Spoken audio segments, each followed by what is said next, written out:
Bonjour à toutes et tous, et vous avez choisi de faire une formation bachelor chez Ferrandi, c'est parfait. Après étude de votre dossier, si vous êtes jugé admissible, vous pourrez passer le concours d'admission qui se compose d'un QCM de connaissances générales et de logique pour 20% de la note et 80% restant étant sur l'entretien de motivation. Voici 5 conseils pour bien réussir votre concours d'admission. Conseil numéro 1, se mettre en condition pour le QCM. Pour ce test de connaissances et de logique, nous ne vous demandons pas de connaissances particulières dans les métiers de l'hôtellerie-restauration. L'objectif principal, c'est de vérifier votre niveau global de culture générale.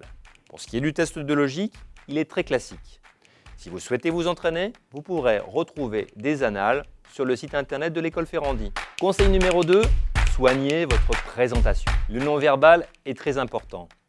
Dès votre entrée dans la pièce, vous allez dégager une certaine présence, une certaine présentation générale.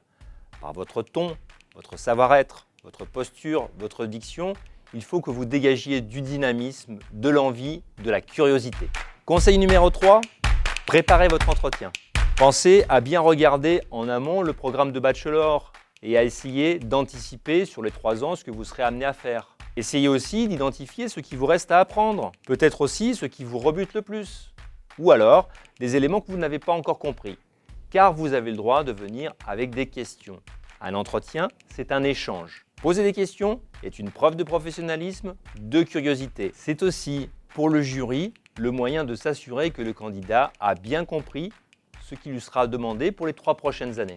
Conseil numéro 4, s'intéresser au secteur de l'hôtellerie-restauration. Cet entretien n'est ni un grand oral, ni un test de connaissances cachées. Ce n'est absolument pas l'objectif. Si évidemment vous aimez le secteur, que vous le pratiquez, que vous bouquinez ou regardez des émissions spécialisées, c'est un plus. Je vous conseille pendant l'entretien de n'aborder que des sujets que vous maîtrisez un minimum. Car en face de vous, vous aurez des professionnels de l'hôtellerie-restauration. Si vous bluffez, ils s'en rendront compte très facilement. Donc soyez franc et honnête avec le jury et avec vous-même. C'est une preuve de professionnalisme que de dire « je ne sais pas encore, je souhaite apprendre ». Conseil numéro 5, réfléchir à votre projet professionnel. Parmi vous, certains ont peut-être déjà, au moins dans leur esprit, un projet professionnel déjà tout ficelé. C'est bien, mais nous savons que vous êtes encore jeune. Vous allez apprendre de nouvelles matières en bachelor, vous allez vivre de nouvelles expériences en entreprise.